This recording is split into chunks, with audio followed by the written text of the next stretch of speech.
Hey guys, talking about energy this week, and I wanted to start with the first and second law of thermodynamics, which is all about entropy and energy. So let's start with the first law of thermodynamics. Energy cannot be created or destroyed, as it's mentioned right there.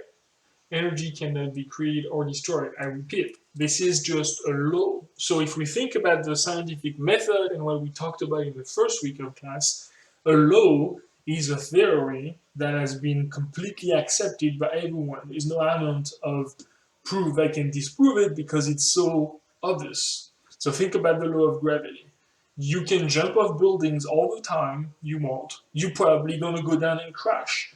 And nobody is going around saying, hey, you know that law of gravity, not really sure about it. Everybody is pretty sure, 100% sure, that if you throw something off a building, it falls down. It's attracted by the Earth mass, which is what gravity is. Everything is affected by gravity, even light, although it doesn't have mass. And you can learn more about it in some of those additional material I have for you guys.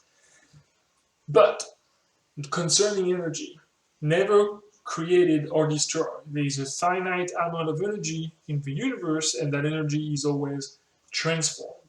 And you can see in the diagram here that you explored in the lecture note that that energy goes through different cycles.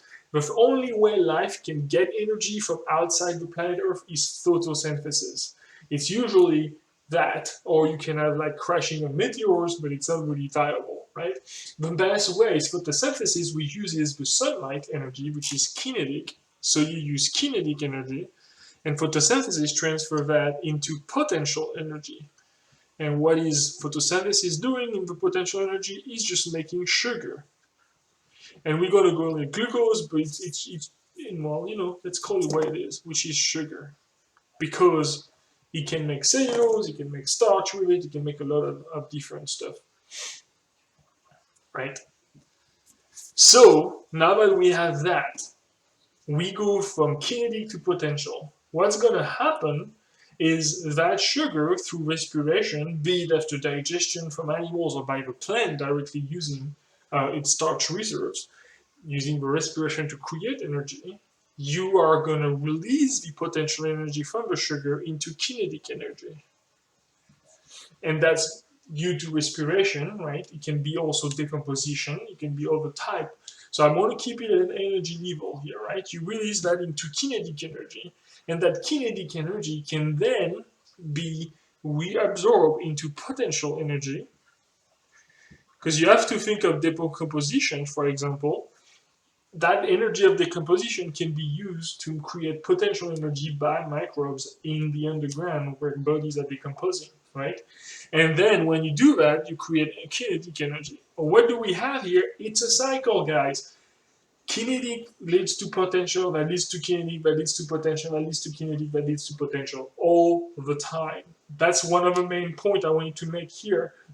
You go from kinetic to potential to kinetic to potential. You alternate all the time. So if you have kinetic energy, sunlight, you know it's going to go through potential energy, right? And you can be like, well, wait a minute, look, Dr. Look, if I just push someone, I just use my kinetic energy to push someone and give them kinetic energy, right? Well, yes, but in the middle of it, there is a potential energy stage. It's really short, I give it to you, but when you push someone, you convert your kinetic energy into the potential energy of your push in the body of your team, of your lab mate. Please don't push them.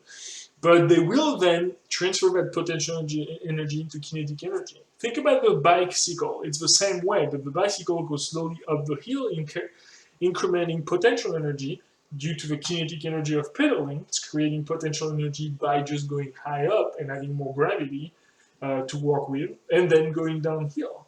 You see clearly the transitions here. But when you push someone, there are those transitions as well.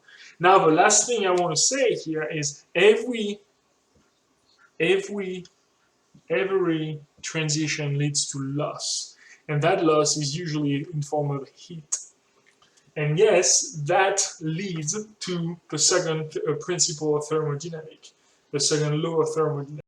And that second law of thermodynamics is all about entropy increasing. What is entropy? Entropy is a measure of disorder. So you have to think Chaos is actually a really good analogy for it. It's just that the misunderstanding of chaos by people usually leads to a not good representation of what is chaos. So to explain it in simple words, if you think of the energy that goes through that cycle, since you lose every time at every step some heat, it just means that although you go from kinetic to potential increasing order, right? You actually think you're going against this order, but it's only temporary, because all life's gonna die, all life's gonna rot. The planet Earth will be burned into ash, burnt into a crisp by the sun in like 4.5 billion years, I think, when the sun will be growing as big as up to Mars, and we will just burn to a crisp. And so energy will then be transformed and dispersed into the universe to the point that at the end we'll just have matter neatly spread out in a perfect chaotic way, which means it's absolutely there's no pattern, there's no shape. So everything that take kinetic energy to make potential to create order is usually not is never 100% efficient, which means that there's always entropy increasing all the time. There's always some energy lost. There's always some energy that goes away and that is not in the cycle anymore, and that leads to more and more entropy. So entropy is a measure of disorder. So you can think of disorder as opposed to organization. And if you think of it like that, don't get fooled by the fact that, oh, wait, our life is organized, life goes from atoms to biosphere, and so we fight entropy, and so that principle is wrong. Well, it's not, because the thing is, you lose every time you go up in organization, you lose energy. It costs a lot to do that. And although we seem to not see it in our timeline, over time that loss accumulates and entropy increases. So we can fight entropy, but we cannot win. I know it's sad, but that's just the fact. And thankfully, it's on a different time scale as our own, so we don't have to worry too much about it. But the second law of thermodynamics that entropy increases is always respected. Of course, you can find people find exceptions seemingly, but those exceptions are simply because they don't respect the physical assumptions of thermodynamics, and you need to consider a closed system. And the Earth is not a closed system.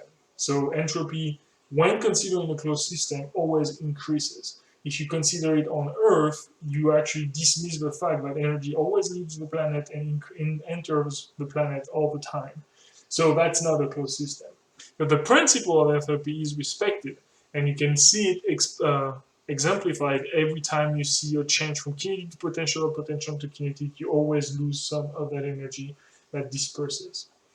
Okay, that's all for this time. I'll see you next time. You guys take care.